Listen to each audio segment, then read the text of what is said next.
avant de commencer donc, à la conférence, Ali va vous expliquer un petit peu la vidéo, enfin le contexte et les personnes peut-être qui ont mené les entretiens. Alors, donc il y a 2 entretiens, comme vous l'avez remarqué, à l'état physique de Nabil Fares et aussi à son vêtement. Le premier où il porte un habit violet, donc ça s'est fait avec moi. Donc c'est un entretien qu'on avait mené avec pour thème la disparition dans son œuvre. Et le deuxième, c'était avec Hans Saadi, donc un peu sur son histoire et puis son engagement politique. Donc dans le premier extrait où il parle de la guerre des années 90, il parlait au fait, il essayait d'expliquer son œuvre. Il était une fois l'Algérie, il était une fois virgule l'Algérie, parce qu'il disait que l'Algérie est née une fois, elle ne peut pas naître une deuxième fois. Le deuxième passage où il parle de Jean Amrouche, donc il revient sur l'amitié de son père avec Jean Amrouche. Et tous les deux, ils ont écrit dès 1957, ils ont commencé à écrire ce qui va devenir les accords d'Évian. C'est-à-dire qu'ils écrivaient, ils envoyaient au général de Gaulle d'une part, et puis au FLN à Tunis d'autre part. Et de cette façon, les accords d'Évian, enfin la phase finale de cette guerre, de ces accords, va se faire très très vite.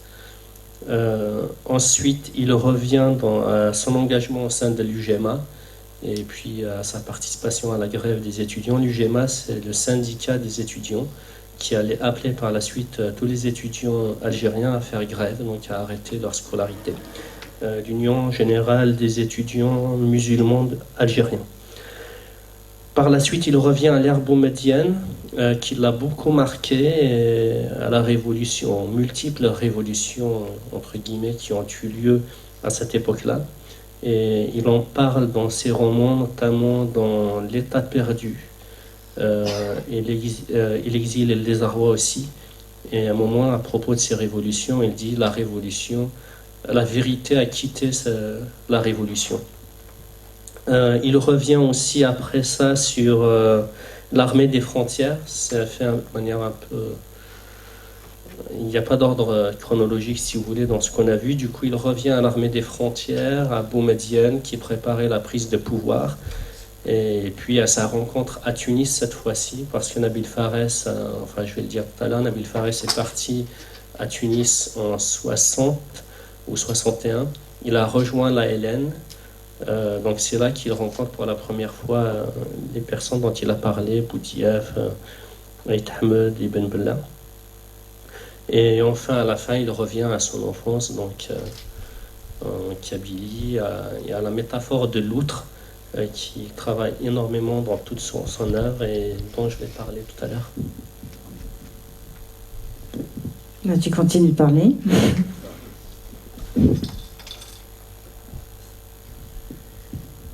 Bien, alors ma présentation va se faire en 2 temps. Dans un premier temps, on va voir la vie et l'œuvre de Nabil Fares, un poète de la résistance par l'ouverture à l'autre. Et dans la deuxième partie, je vais vous présenter le deuxième livre, le dernier livre qui a été publié, donc Maghreb, étrangeté et amazirité, et sur lequel j'ai eu la chance de travailler donc, avec Nabil Fares. Juste avant de commencer, citer cette phrase, puisqu'il s'agit d'un hommage en mémoire à Nabil Fares, cette phrase qui apparaît dans son premier roman, « Mon voyage dans l'azur n'est pas la mort de la terre ». Donc, Nabil Fares est un écrivain, psychanalyste et anthropologue. Il est né en 1940, le 25 septembre 1940 à Kolo, en Algérie. Il est décédé le 30 août dernier à Paris. Il est le fils d'Abderrahman Fares, donc premier notaire indigène sur la colonisation, député et président de l'exécutif provisoire après l'indépendance algérienne. De cette ascendance originaire de Béjaïa et dont le destin participe grandement à sa formation, Nabil Fares a hérité l'engagement pour les causes justes et l'incorruptibilité. Sous la colonisation, il a été inscrit par son père dans un lycée où il a fait l'expérience de la ségrégation. Les élèves algériens, bien que très peu nombreux, n'avaient pas le droit de manger avec les élèves européens. Ils étaient donc tenus à l'écart dans un coin du réfectoire. Expérience qui va beaucoup le marquer et l'éveiller un peu aux injustices politiques. En 1956, Nabil Fares rejoint la grève des étudiants algériens. Quelques années plus tard, il part en Tunisie, où il intègre l'ALN, l'Armée de Libération Nationale. Il était chargé de tenir le registre des combattants tués et d'apprendre à lire et à écrire à d'autres combattants. Ces années de guerre d'Algérie sont marquées par un premier exil forcé, après une tentative d'assassinat ayant visé Abderrahmane Fares, donc en 1956, tentative commise par des partisans de l'Algérie française. Toute la famille a dû quitter Alger précipitamment, et à l'époque, donc sous la colonisation, quand on voulait fuir l'armée française ou alors ce qui va devenir l'OAS, eh ben on venait à Paris. Après l'indépendance, emprisonné par Ben Bella, dont il dénonce la gestion autoritaire du pays libéré par Boumedienne, le père, Abderrahmane Fares, arrête la vie politique. Nabil Fares, lui, a repris des études après une maîtrise en philosophie sous la direction d'Emmanuel Lévinas. Il entreprend des études en anthropologie sous la direction de Germaine Tillion.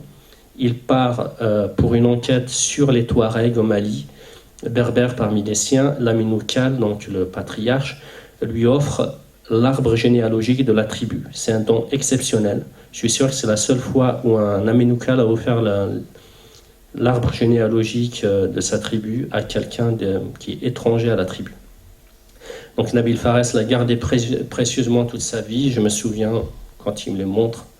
Non, tu me le donnes tout de suite, hein, tu ne le gardes pas. Ce cursus se termine avec une thèse publiée cette fois-ci sur l'ogresse dans la littérature berbère et amené par diverses circonstances à quitter son poste à l'université d'Alger. Il est parti enseigner à Alger dans les années 80. Il y a eu toute une pression de la part de certains collègues, mais aussi de la part des autorités algériennes pour qu'il quitte le pays.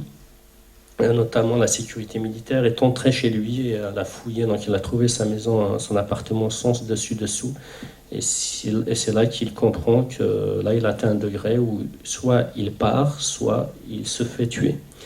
Donc il a décidé de partir, il est revenu en France, et là il a entrepris une thèse d'État sous la direction du philosophe et psychanalyste Pierre Kaufmann.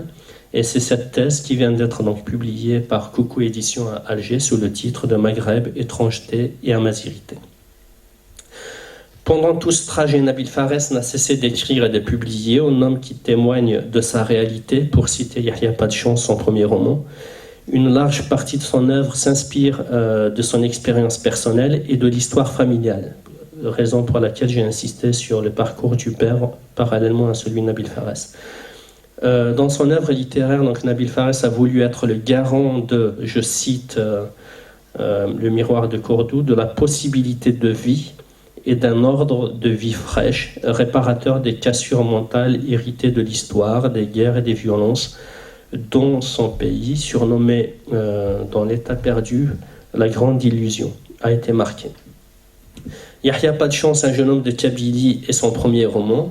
Écrit pendant la guerre d'Algérie, il n'est publié qu'en 1967. Vient ensuite Un passager de l'Occident, un roman où il dénonce avec courage le détournement de l'indépendance algérienne par les clans au pouvoir. Et quand il dit l'Occident ici, il a tenu à traduire le mot Maghreb. Donc ce n'est pas l'Occident tel qu'on l'entend aujourd'hui, c'est-à-dire une partie de l'Europe et puis les États-Unis, mais bien le Maghreb. Initiative courageuse quand on sait que ce roman, donc le fait de dénoncer le clan au pouvoir, c'est une initiative courageuse parce que ça a été publié sous Boumedienne. Et à l'époque, quand on dénonçait le règne de Boumedienne, on se faisait tout simplement, on était tout simplement assassiné. Et puis, alors ça, il savait qu'il courait un danger. Par contre, pour pousser le bouchon plus loin, c'est son caractère. Il a offert ce livre à une personne, un haut gradé de la sécurité militaire des services secrets. Mais voilà, c'est Nabil Fares.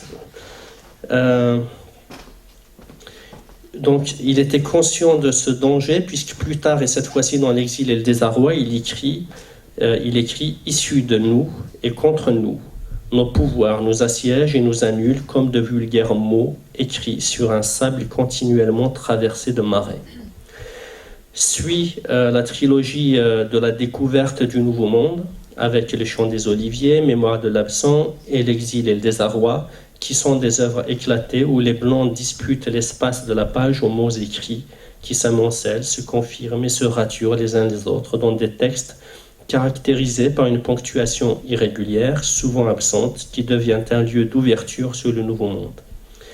Une ouverture qui passe par le refus des clôtures dogmatiques, idéologiques, cultuelles et linguistiques, par la dénonciation désespérée ou humoristique, je cite, des prétentions anciennes ou actuelles à faire de l'histoire à partir d'un nationalisme simplé, destructeur, à pureté culturelle, religieuse ou ethnique.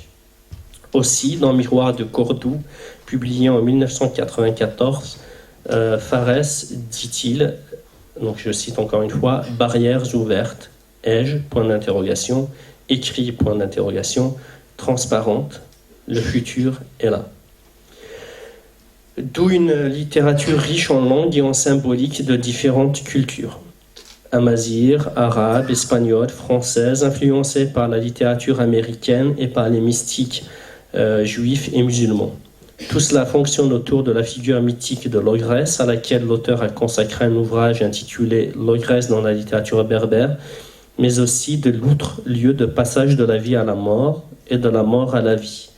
Le moi et l'autre, présent et absent dans la littérature de Nabil Fares, se rencontrent, s'interpénètrent, l'un devenant le miroir continuité de et dans l'autre.